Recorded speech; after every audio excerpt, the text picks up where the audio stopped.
દરેક માતા પિતા એવું જ ઈચ્છતા હોય, સારા સંસ્કાર આપતા હોય છે, શિક્ષકો પણ શાળામાં પણ જ્ઞાન આપતા હોય અને સંસ્કાર આપતા હોય, તેમ છતાં બાળક જૂઠું બોલતા કેમ શીખે છે? હા, કારણ કે બાળકને 2 કે 3 બાબતોની બીક હોય છે. સૌથી પહેલાં મા બાપની કે શિક્ષકોની કે આસપાસની એ બીક હોય છે કે મારાથી કોઈ ભૂલ થઈ હશે તો મને બહુ મોટી સજા મળશે.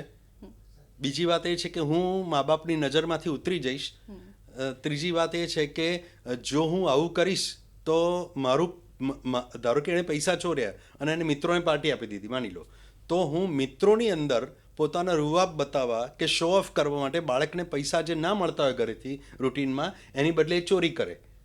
એકચ્યુઅલી ચોરી કરીને ખરાબ જ કામ નાનું બાળક કરે છે એવું નથી હોતું, પણ મોટા ભાગે અમે ક્લિનિકની અંદર આવતા બાળકોમાં જોયું છે કે એ લોકો પોતાના મિત્રોની અંદર પોતાનો શો ઓફ કરવા માટે ઘણીવાર આવું કરતા હોય છે કે ત્યાં પાર્ટી આપીને હવે હું પણ તને પાર્ટી આપું છું, હું પણ પિઝા પાર્ટી આપું, XYZ વસ્તુ કરું, અને શો ઓફ કરવા માટે. ખાસ કરીને પોતાની પાસે કોઈ વસ્તુ ના હોય તો એ વસ્તુ ખરીદવા માટેના પૈસા લાવવા ક્યાંથી? લાખો રૂપિયાના મોબાઈલ મળે છે અત્યારે, તો એ લાવવા ક્યાંથી? મા બાપ નથી લાવી આપતા, અને બરાબર છે, અમુક ઉંમરમાં એ જરૂર નથી. તો એવા સંજોગોમાં એ બાળક ચોરી કરે છે અને જુઠ્ઠું બોલે છે. જુઠ્ઠું બોલવું એ ડિફેન્સ મિકેનિઝમનો એક ભાગ છે મનોવિજ્ઞાનની ભાષામાં, અને એટલા માટે એનો ઈગો એ વખતે બચી જાય છે. અને પછી જો એકવાર બચી જાય એટલે ધીરે ધીરે એને જુઠ્ઠું બોલવાની ટેવ પડે છે, અને પછી આગળ ચાલ્યા જ કરે છે. પછી પકડાય નહીં ત્યાં સુધી જુઠ્ઠું બોલે, ત્યાં સુધીમાં તો એને હેબિટ પડી ગઈ હોય, પછી એક વાત નહીં, પછી બીજી બાબતમાં જુઠ્ઠું બોલે.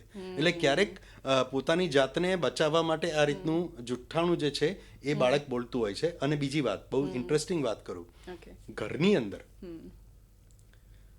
એક સામાન્ય વાત છે કે કોઈ પૂછે કે કોઈ બહારથી માણસ આવે કે સાહેબ છે કે ભાઈ છે ઘરમાં, તો મમ્મી બારણા પર જઈને એમ કે ના નથી એવું કે, અને એના એ બાળક ત્યાં રમતું હોય અને પપ્પા તો ત્યાં જ બેઠા હોય, તો એને થાય છે કે મારા પપ્પા અહીંયા બેઠા છે ને મમ્મીએ પેલા ભાઈને કંઈક કીધું કે નથી.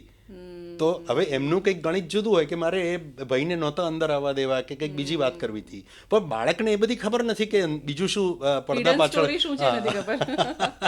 એટલે બાળક અને મમ્મી પછી થોડા દિવસ થાય છે ને બાળક ક્યાંક રમતા રમતા કંઈક વસ્તુ કોઈની લઈ લે છે અને જુઠ્ઠું બોલે છે, એટલે મમ્મી બાળકને એક ઝાપટ મારે છે કે તું જુઠ્ઠું ક્યાંથી શીખે છે, ખોટું બોલતા ક્યાંથી શીખ્યો, પણ તમે જ શીખવાડ્યું છે.